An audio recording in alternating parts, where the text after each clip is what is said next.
we here today officially announce the filing of our $100 million lawsuit against the United States government, the FBI, the CIA, and the NYPD, who we believe all conspired to assassinate Malcolm X.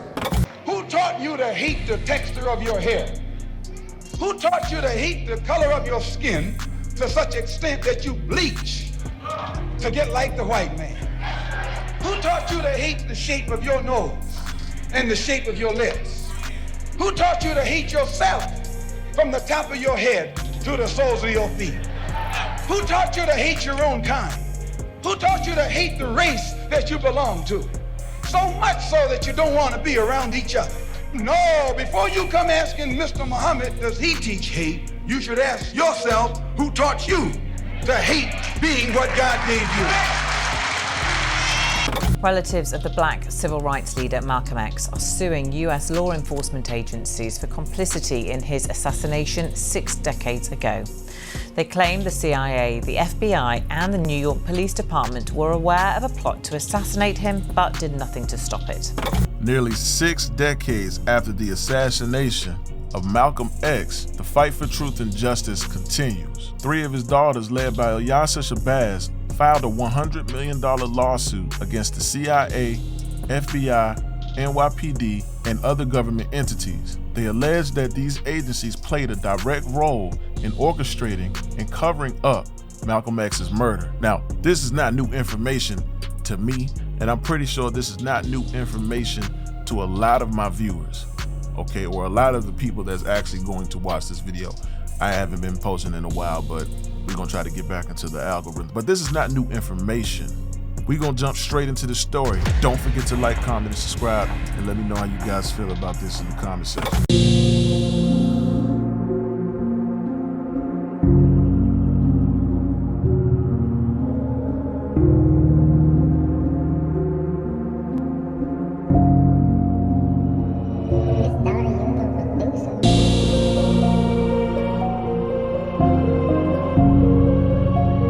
Malcolm X, born Malcolm Little and later known as El-Haj Malik El-Shabazz, was assassinated on February 21, 1965, while addressing a crowd in Harlem's Audubon Ballroom. For years, the details surrounding Malcolm X's death have been shrouded in mystery and controversy. In Malcolm X's daughter's lawsuit, they claimed that government agencies were not only aware, but complicit of his assassination. They argued that the authorities failed to act on intelligence that could have prevented the murder of Malcolm X and actively suppressed evidence pointing to their involvement. Leading up to his assassination, Malcolm X became a national spokesperson for the NOI, but later grew away with the group's leadership, mainly Elijah Muhammad. In 1964, he left the NOI and formed his own organizations, including the Muslim Mosque Inc.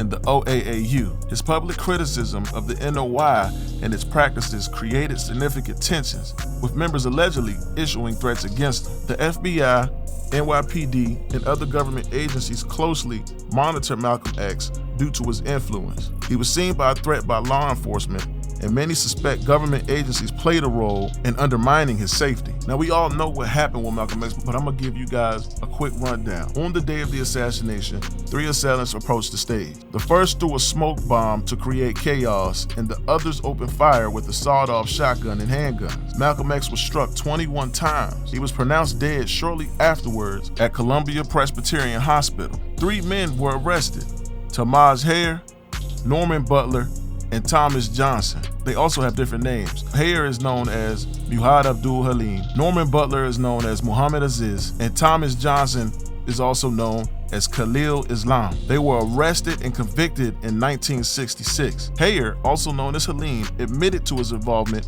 but maintained that Aziz and Islam were innocent, and that's Butler and Johnson. For decades, scholars argued that Aziz and Islam were wrongfully convicted. Harrod testified himself that they were not involved and named other co-conspirators. Years later, in November of 2021, the Manhattan District Attorney's Office exonerated Aziz and Islam after uncovering evidence that the FBI and NYPD had withheld crucial documents pointing to their innocence. Islam had already died in 2009, but Aziz then was 83 years old and was cleared on all charges. So this man was locked up and he had nothing to do with the situation from what all documents are stating. The FBI is responsible. I hope my channel don't get snatched for saying that, but I'm just reading you guys the story. I'm letting you guys know what's going on. Members of the NOI are widely believed to have carried out the assassination. And you can hear this from multiple black outlets. This is not just, what the government is saying. You hear this. I've heard this before too, but it's not my place to actually say that. You understand? The Honorable Louis Minister Farrakhan, I'm pretty sure he can say otherwise to these allegations, and I'm pretty sure he has. Matter of fact, I'm probably gonna play you a clip on what he had to say about it. But it's a sticky situation, but we just sticking on to the actual lawsuit. I'm not even authorized to even dive into that who did what. I just know that the FBI and the government has something to do with it, and we already knew that. But anyway. I defended Elijah Muhammad. I did not defend Malcolm. I was angry with him because Elijah Muhammad took Brother Malcolm from prison. A brilliant man, potentially, but doing criminal things. And when he became a follower of Elijah Muhammad and came out of prison, I know the NAACP wouldn't use him, nor would the Urban League, because Malcolm only had an 8th grade education. But after Elijah Muhammad taught him, that man became a giant. So it would seem to me that regardless to what you felt about your teacher, why would you try to destroy a movement that gave you life because your teacher disciplined you? And that's where we fell out. Yeah. But those actions question his faith, all right? Yes. Okay. And naturally, then, when your faith is shaken, you do what you think you should do. But most of the people don't know that Malcolm tried to get back into the nation before he was assassinated. Right. So why would he come back? If your faith was broken, why would you come back? It's because he realized the nation made Malcolm, and Malcolm helped to make the nation. And 1 year, 2 years outside of the nation, he was wandering, not quite sure where he wanted to go. He was a black nationalist, and then he became an Orthodox Muslim. We fell out. And I can't take that back. Because he taught me how to defend my teacher. And I went to him and showed him what I knew and found in the Quran about the domestic life of my teacher. And Malcolm said to me, I already know that, brother. You can't handle that. I'll handle that. Fine. But he mishandled it. And he made the teacher to look bad when he could have defended the teacher just by using the knowledge of the Quran. So, unfortunately, it led to a back and forth. Like a husband and wife break apart, the children are watching a drama. And sometimes the drama gets so tense that one parent will attack another parent to get the children on their side and vice versa. That's the decision that I had to make over a man that inspired my Islamic life and the teacher of my Islamic life. I could not follow Brother Malcolm.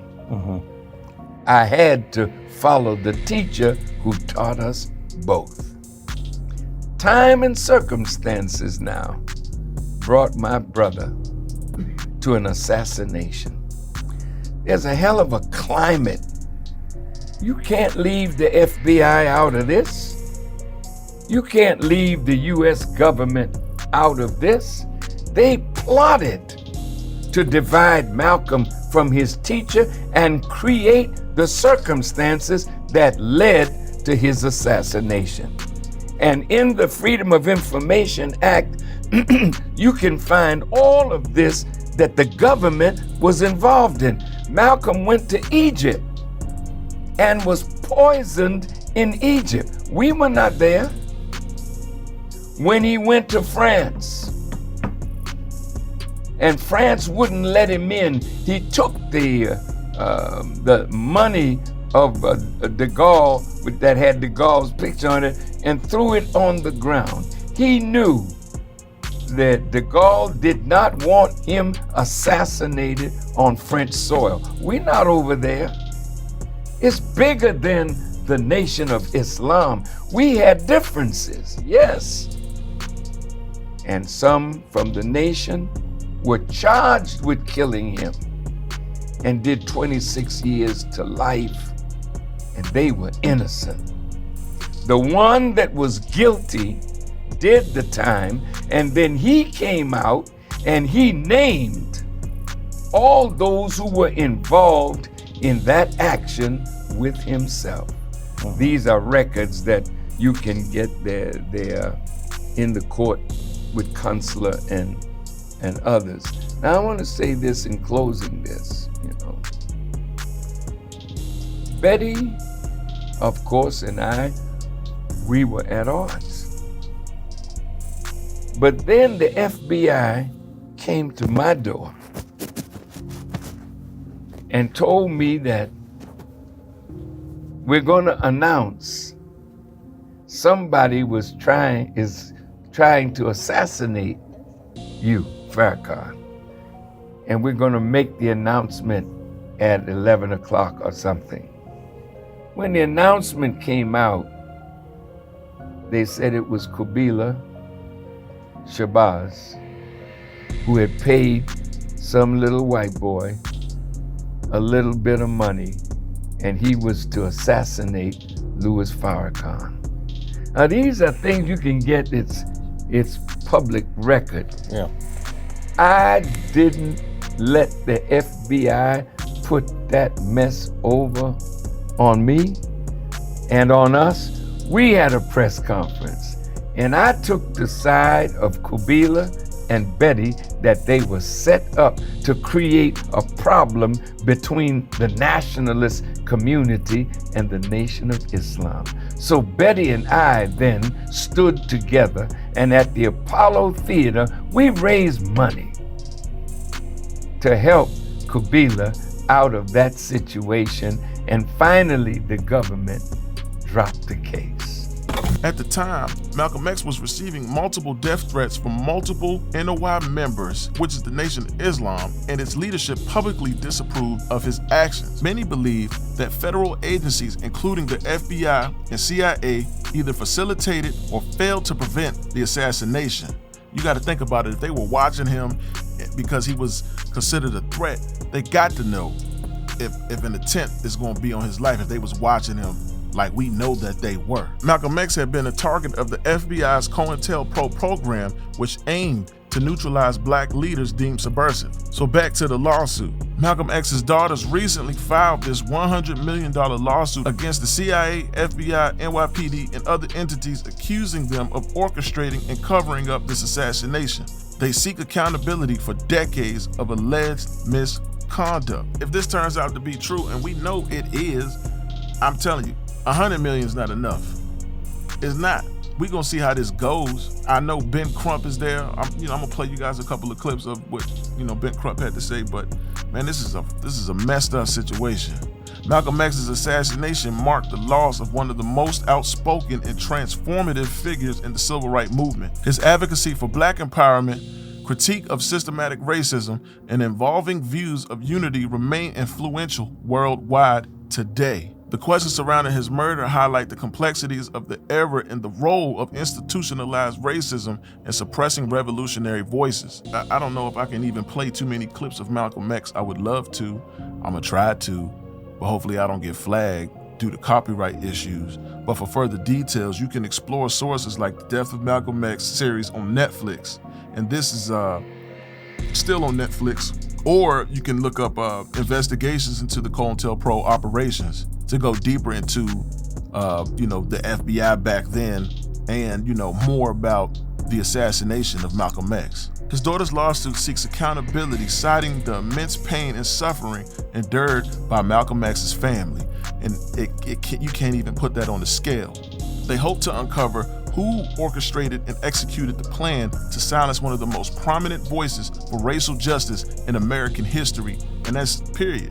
And as this case unfolds, it reignites questions about the lengths to which systems of power have gone to undermine civil rights leaders. Will the truth finally come to light? Cat Williams himself said that this was going to be a year of exposing the truth. That's our job here at Visible Truth Media. So pretty much that's what's happening with this situation. You guys let me know how you feel. Hopefully I did not cross no lines with the Nation of Islam. Hopefully I didn't cross no lines with YouTube's policies. Hopefully I did not cross any lines with YouTube's policies. I have no problem with neither of these organizations, and I am not accusing the NOI or the government. I'm just telling you guys what's going on. This is what's going on. Don't forget to like, comment, and subscribe. And until next time, ladies and gentlemen, peace.